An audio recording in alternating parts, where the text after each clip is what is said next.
Blog Talk Radio.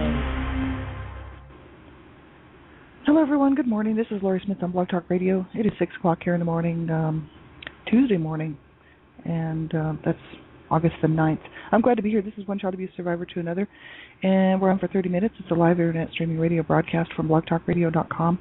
And I missed my show yesterday. Sorry about that. I actually slept in and ended up sleeping in until about 7:30. So sorry, I couldn't reschedule the show because Blog Talk Radio system wouldn't let me reschedule. So just missed that one. So I thought, well, I better get up this morning and get on it. So yeah, because I this is my healing journey, right? So I don't like to miss these shows. And for anybody who was waiting here and patiently waiting, sorry about that. I do apologize. We're still looking at Robert Burney's webpage, looking at Joy to Me and You. That's www.joy, J-O-Y, the number 2, MEU.com. And Robert Burney he's a codependent therapist. He's a grief counselor. He's a spiritual teacher. He's an author. He's written a book called Codependence, The Dance of Wounded Souls. So Robert Burney's got a lot of stuff on his website. And if you go to his site index, you can see when you scroll through there that he's just written so much, and he's really prolific writer. I mean, for many, many years he wrote and wrote and wrote, and all of his articles are there. He's categorized some of it into, inner child work or codependency work or relationship type stuff. So you can go through and check it out on his site index, right? And we're probably not going to go through everything that he's written here. I was mainly interested in the inner child healing work. That's because that's what I'm doing right now. And so that's what I've been doing for about the last 6 months, really, but really focusing on it now. And so that's what we're looking at this week, and we're just going to continue on looking at one of his web pages that's next up.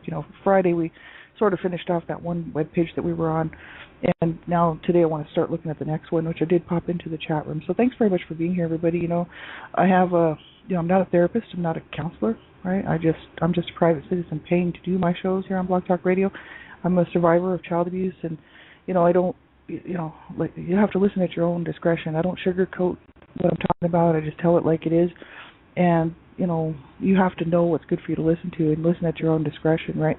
Like, topics of abuse are very sensitive. So for survivors who are just starting out on your healing journey, this type of material can trigger you. So you need to be very careful and aware of what you're listening to.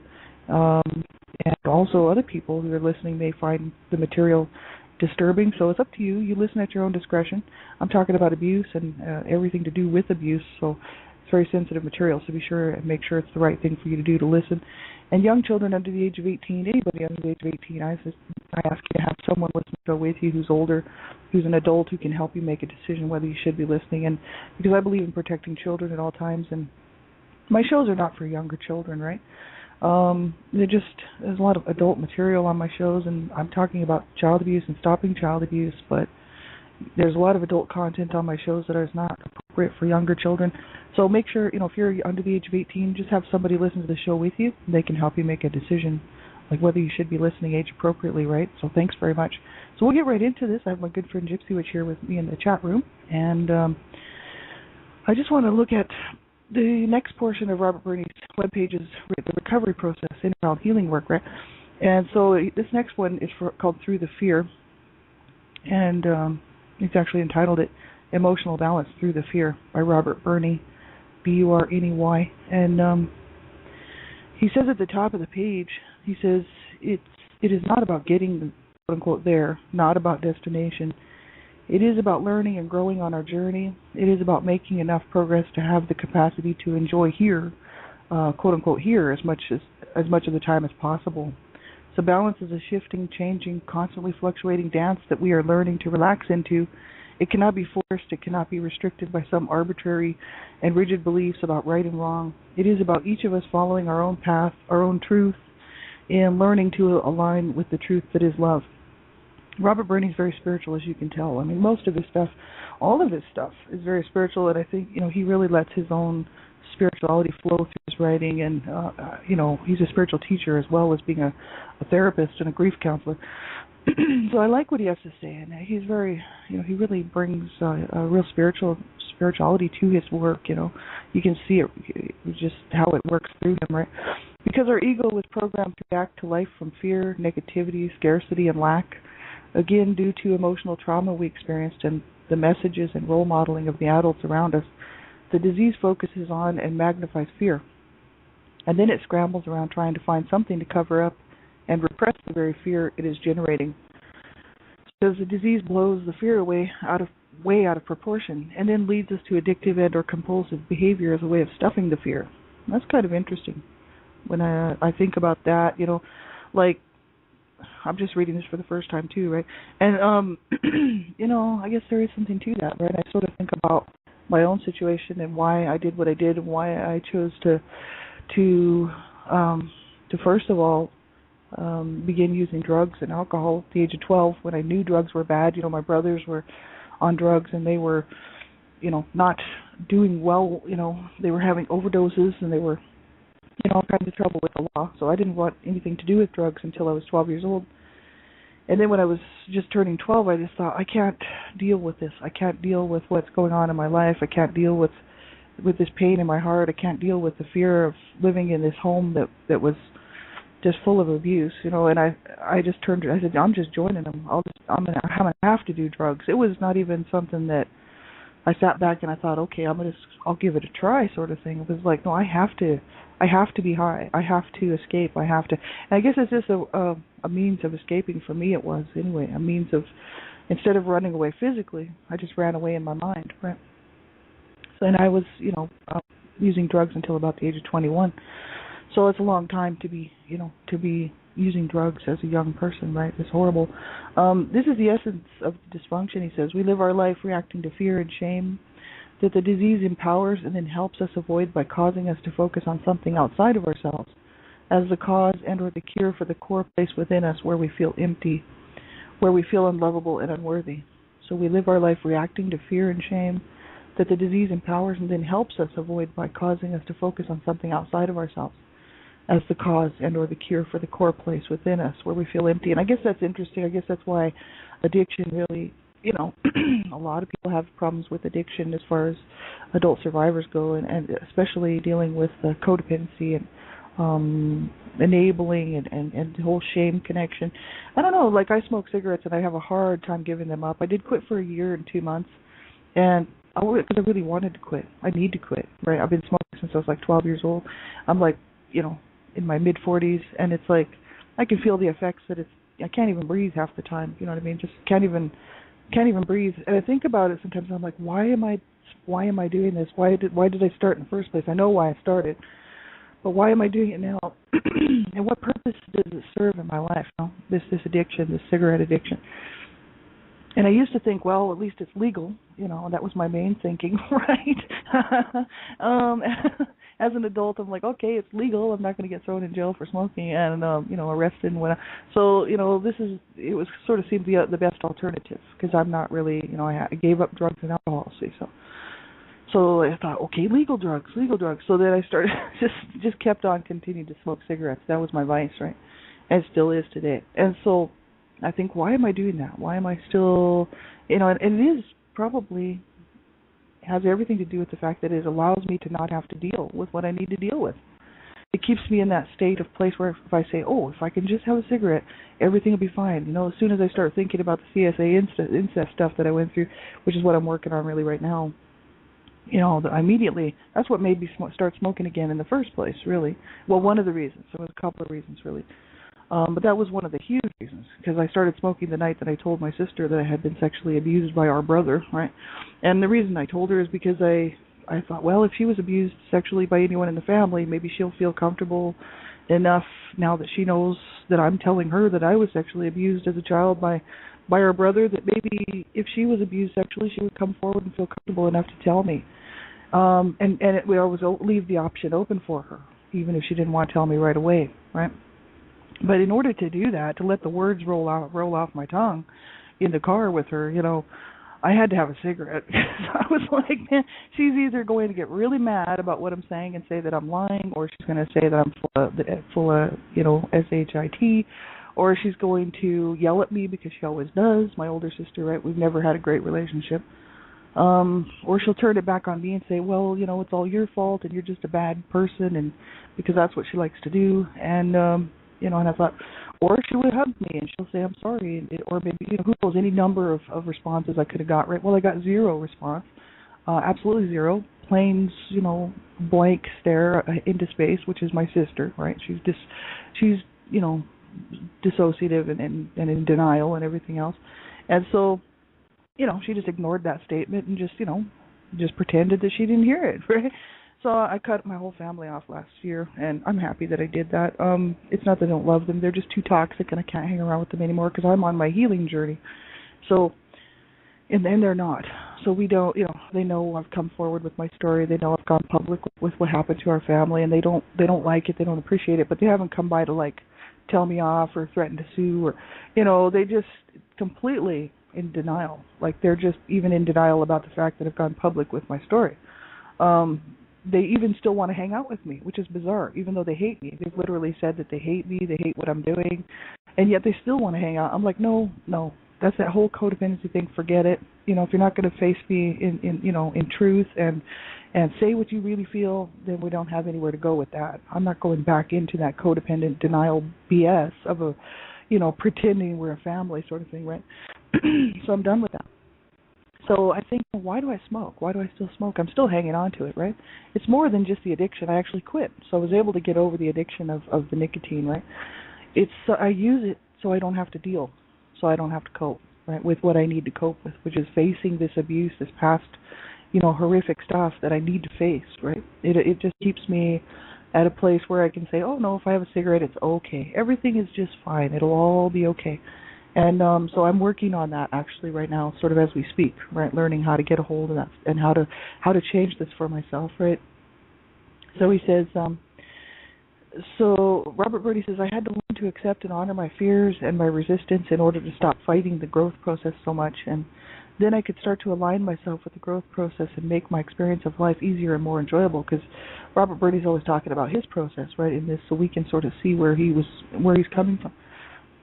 And then he says, then I could start to understand that faith is not the absence of fear. Faith is having the courage to face my fears and walk through them so that I can reach the next level of growth. And so that's really what I'm doing. I mean, I don't read his stuff ahead of time, right? I'm just reading while we go.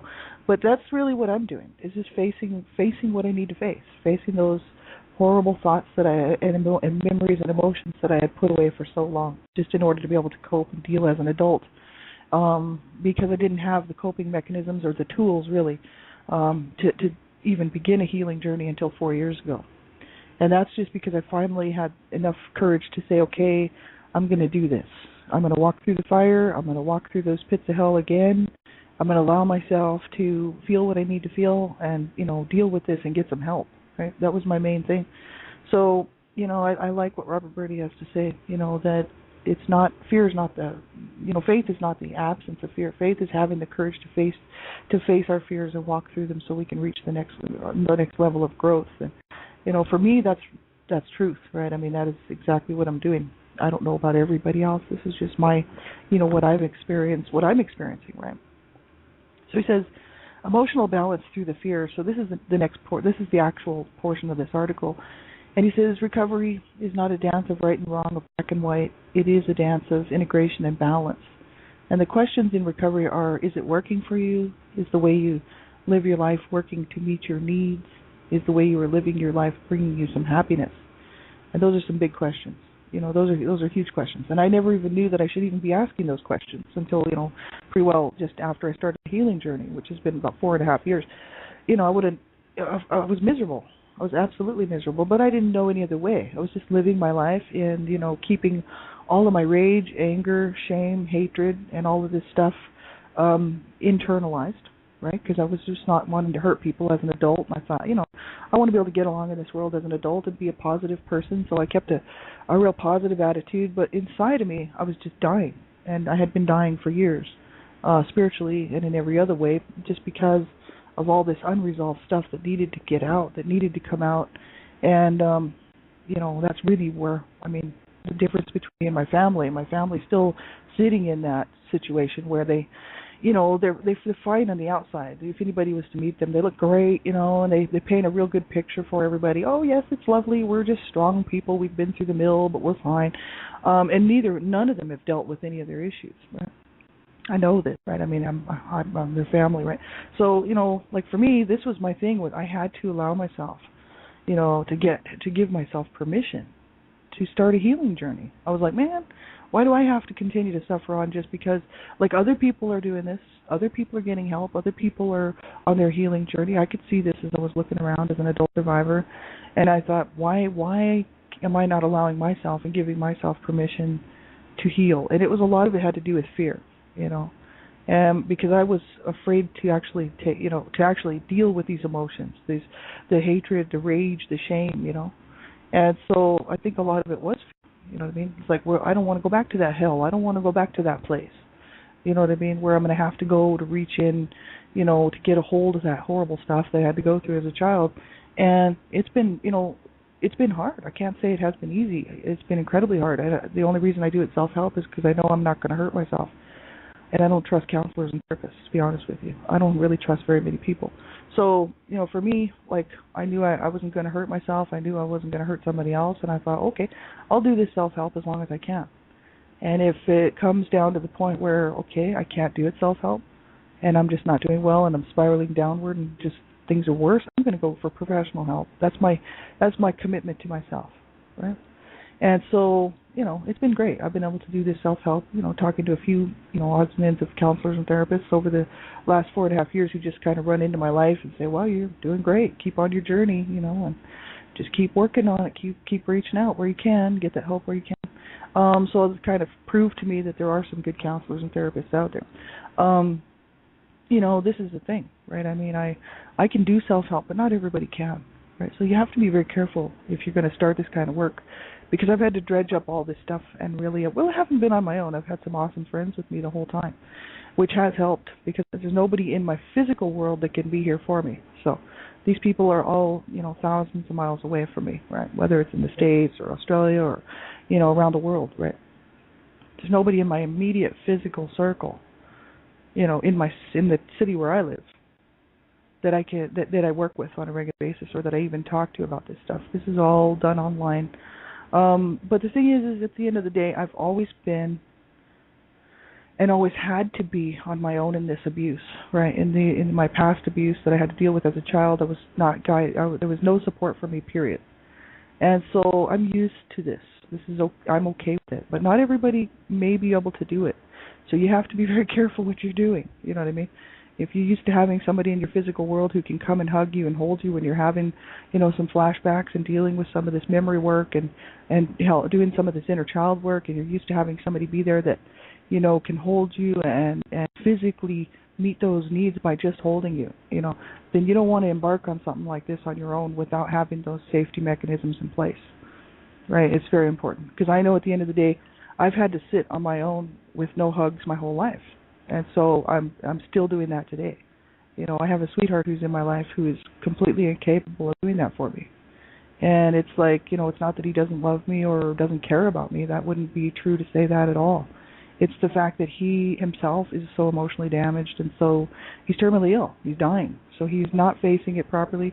He's not going for spiritual counseling. He's just suffering, and he's got his own set of problems. You know what I mean? And so he can't do that for me. Like, he can't be there for me to hold me or to say, here, let me just be with you. You know what I mean? So I'm very much still on my own in that respect physically. I have no one physically to say, let me hold you while you work through this stuff, right? But I'm used to it. It's okay, because I know at the end of the day that really all I have to be able to rely on myself, and actually it is a true test, and it's a test for me, you know what I mean? Because I've always had to deal with this stuff on my own. So I'm thinking, hey, I'm still strong. I can still do this, and so it is kind of a good testing ground for me. But not everybody can do it, so you want to be very careful when you're working through these tools, and doing the grief work, doing the inner child work and whatnot, or the anger work or whatever you're working on. If you're used to having that support, don't attempt this stuff without that support. You make sure you have all your tools and everything that you need, your support system in place before you start something like this. Right? It's so important. You can't even underestimate it. Like I like a workbook. There's a particular manual that a lot of people, you guys may have heard about it. I'm sure that a lot of you have, but it's the ASCA, Adult Survivors of Child Abuse Survivor to Thriver workbook, and that is an awesome workbook. And it's at www.ascasupport.org, SUPPORT.org, and you can click on their website, click on that link, and you don't have to print it or download it. You can just read it right from their site. Survivor to Thriver workbook or manual, whatever they call it. And it's got the first 35 pages are safety first, all dealing with adult survivor safety issues. Are you safe enough to actually do a healing journey on your own? Or are you safe enough to face this stuff on your own? This is how serious this is. You can't even underestimate it. I mean, you have to be very, very careful what you're doing, right? But until I gave myself permission, I was just going to sit there and keep internalizing that pain and that anger and that rage and that shame until I actually said, no, okay, I give myself permission to heal. That's where it all came down to, because I was saying, I said, I'm going to have to allow myself to see all this horrible stuff again, and just to be able to work through it. And I knew that, But I said, I can do this. I've already been through the worst of it, which was the actual abuse, which was this horrific stuff that I went through as a child. That was, I made it through that. So now I just need to face it and put it where it belongs and allow myself to feel it, do whatever I need to do with it, do the anger work, the grief work, whatever I haven't done, and be able to make some peace and move on. So that's what I'm doing sort of each portion of my healing journey. And it's hard. It's incredibly hard. And, I was, it must be hard for people to have children and large families and big responsibilities. I mean, for myself, I've just I don't have any children. I just have a couple of pets, and it's a little easier. My time is my time, right? So I have more time probably than most people do or would to work on this stuff, even though I do usually work full-time, and I'm the Canada Regional Director for Dreamcatchers for Abused Children, so I'm busy. But the thing is I still probably have more time than most people do to work through my stuff, you know what I mean? So you have to, you just find out what works for you, like not everything that works for me would work for somebody else. Not everything that works for somebody else works for me. We all have to find what works for us, right? So he says codependence and recovery are both multi-leveled, multi-dimensional phenomena. And Robert Burney says, I'm going to make a brief point about two dimensions of phenomena in relationship to empowerment. And these two dimensions are the horizontal and the vertical. In this context, the horizontal is about being human and relating to other humans and our environment. And on a horizontal level, empowerment is about choices. So being victimized is about not having choices, about feeling trapped. So in order to start becoming empowered in life, it is absolutely vital to start owning our choices. Oh, that's quite interesting. He's got a little link here to empowerment and victimization, so I'll definitely be checking that out. But yeah, that's quite interesting. Being victimized is about not having choices. That's right, because as survivors of child abuse, this stuff was put on us. Like the abuse that we suffered, the horror, the trauma, all of that stuff was put on us. We didn't have a choice in that. We didn't have a choice to what was happening to us in our world, right? And so, of course we're going to be feeling trapped in that, right? And I think that's the point where, my little inner children that I've sort of been working on getting in touch with and getting to safety and stuff, I'm doing a lot of inner healing work, and not on my own. I actually have a friend of mine doing guided imagery with me, like visualizations and whatnot. And, these little inner children, they were just trapped. They were trapped at the point where the trauma occurred, really, and where it's kind of, it's interesting that when I actually started to look in to see, where my pain was, because each one of these little inner children represent the pain that I went through as a child, right? So it's like, wow, okay, I'm getting a hold of some of this, and that's, and actually being able to go back and just help them, you know what I mean? Because there was no help for them at the time, and there's been no help for them all along. And I'm in my mid-40s, and I'm like, okay, somebody needs to, it'll have to be me. I'll have to go in there, and I'll have to, first of all, rescue them, and, and show them that, that I'm okay, and that, I'm strong, I'm perfectly capable of making sure that nobody hurts us again, no re-victimization, that I'm dealing with things, I'll take the pain from here, sort of thing. And it's really quite interesting how it works. I'm actually really enjoying it, because it is making it. I feel like I'm making progress with this, right? A lot of progress. So it is really good. But we have to start owning our choices, and that's very true. We didn't have choices as children, being abused or in a dysfunctional environment. But we do have to start owning our choices now. And he says codependence involves feeling trapped, feeling victimized, feeling like we don't have any choices. On a very core level, codependence is about buying into the belief that we are trapped in relationships and being abused by a partner, in jobs, in geographic area, in having someone else's belief system define us, etc. Feeling trapped is a function of believing that we do not have any choices. So that is never the truth. We always have a choice, as I talk about on my page about empowerment and victimization. And so he says the most insidious and powerful level of victimization that codependents have to overcome in recovery is the level of feeling victimized by ourselves, by who we think we are, our false image of ourselves. Right? We have a core relationship with ourselves in which we feel that there is something inherently wrong with our being, that we are unlovable and unworthy, somehow shameful.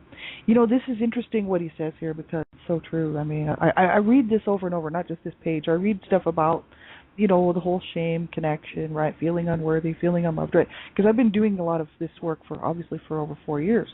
And especially the stuff where, okay, I'm, learn to love myself. I do love myself. Working through these things, that I am worthy, right? I do count. I'm not this unlovable person. I'm not this ugly child that my parents, created or made me feel that I was. That I'm not a bad person and I wasn't a bad kid, right? All of this stuff, right? I'm working on it, right?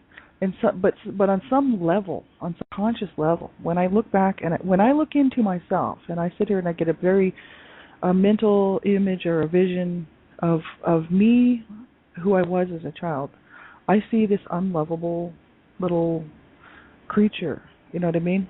Don't even really resemble, a normal child, right? And so I still see myself as very damaged and very much, unloved, unlovable, unworthy. This little creature this was the picture, the mental image that was given to me by my parents and by my brother, right? These people who abused me and sexually abused me. This is the image that they gave me, that I'm still carrying around. And so I need, what I'm really working on is changing that. Because even though I know that I do love myself on one level, or maybe many levels, I may even be able to say, okay, if I could get a hold of how many levels I do actually love myself on, and care about myself, and feel that I am worthy, right? Because I'm a pretty confident person. Otherwise, I wouldn't be probably on this radio show doing this stuff. I'm not. It's not that I'm unconfident. I'll try anything, and especially if I think, wow, it's a good challenge, I'll try it. I like challenges, and I like being, challenging myself and stuff. It's not a confidence issue. It's a self-esteem issue, and it's my own internal view of myself. I don't even think that other people see me that way. It's just how I see me, right? And so it's my own problem. I'm not sitting here thinking, the world just sees me as this horrible kid. That's not what I'm thinking. That doesn't enter my mind at all. Most people just see me as just like a normal person. I see myself as this little creature that's unlovable, and that's because that's the vision that I was given, from my abusers. So I'm trying to work on changing that. I haven't quite got a hold of it because it's something that I'm going to have to believe. People can tell me all they want. I mean, I can listen to people go on and on saying, oh, but you are a lovable child. You were a lovable child. All of your inner children are lovable. But if I don't see that mental picture on the inside of me, then it's not going to change. I'm still going to see that wounded child, right? So I kind of see all of my inner children that way. I have a bunch, actually. And I don't even know how many. There's quite a few in there, actually. But some of them I haven't even seen yet. They haven't come forward. But there's been quite a few that have. And, my inner view of myself as a child, as this little innocent child that I was, is damaged, right? And I know that. And so I'm still working on it. So this tells you, I don't know, I would wish that people would make a little bit more progress a lot faster than I did. You know what I mean?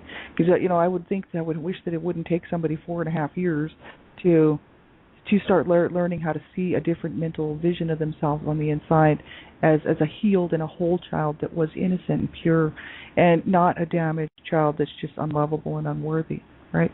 I mean, I wish that I would have been able to get through this a lot sooner, but I'm still working on it. So that tells you I'm kind of stuck in it, right? And so I see these little places where I need to work, you know what I mean, and what I need to work on, because I do love myself, absolutely. But do I love that little wounded child? I'm still having a problem with that, right? And does she feel loved? There's still a real problem there, right? So this is the issue. So thanks, everybody, for being here. We have a minute left. We'll pick this up tomorrow. We'll just kind of continue on here. I appreciate everybody who's been here this morning and all of my shows, really. I appreciate you being on this journey with me. And I hope that you will reach out, and get some help and not allow yourself to spiral downward and just not get any help and suffer along in this on your own, make sure you reach out and get some help. You know, whatever that help is, you know, whether it's self-help or whether it's a therapist, a counselor, whoever, you know, good friends, have good people in your life. Make sure you get some good people around you that will support you. I know I've got some awesome friends in my life that are my family now, and it's made all the difference, right? So make sure you get some help and reach out. You know, call a crisis line if you have to, but you do whatever you have to do. You stick it out because, you know, we certainly did not deserve this abuse that we went through. We did not deserve it at all, and we deserve to have a good life, right? So thanks, everybody, for being here. Have a great night. Have a great day and a great night, Gypsy Witch, and we'll talk to you all later. Bye-bye.